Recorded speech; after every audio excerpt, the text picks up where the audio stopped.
Dans la longue et intime relation qui lie l'homme à la nature, l'homme a pris relativement récemment conscience de la fragilité de cette nature. En effet, après avoir longtemps pillé les ressources, utilisé avec excès les ressources, l'homme s'est rendu compte qu'il fallait mieux gérer cette nature et qu'il fallait en prendre soin et que les relations entre la nature et l'humanité étaient fondamentales pour le bien-être de cette humanité. Donc depuis quelques années, le concept de service écosystémique a émergé pour justement montrer à quel point la nature était importante à travers les services qu'elle rend à cette humanité. Le rapport du Millennium Ecosystem Assessment, paru en 2005, classe ces services écosystémiques en 4 grands groupes. Le premier groupe est ce qu'on appelle les services de support ou d'entretien.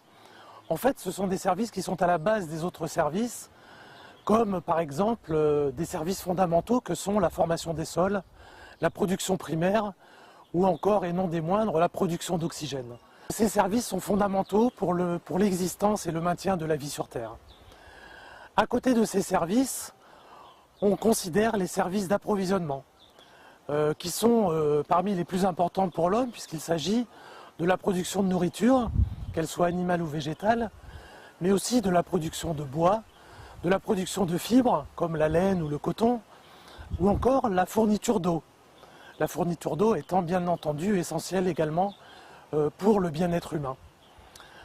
À côté de ces services d'approvisionnement, on a les services de régulation, qui sont également particulièrement importants, puisqu'on trouve dans ces services la régulation du climat, ou la régulation de la qualité de l'air, ou la régulation de la qualité des eaux.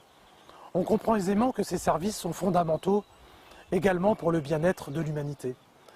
Enfin, le dernier groupe de services écosystémiques est celui des services spirituels ou récréatifs, et qui donc sont généralement associés au tourisme ou à des aspects religieux tels que l'existence de bois sacrés ou l'existence de forêts dans lesquelles on aime bien se promener le dimanche.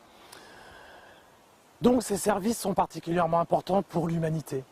Et les gérer correctement permet de maintenir aussi une bonne qualité de vie pour l'humanité.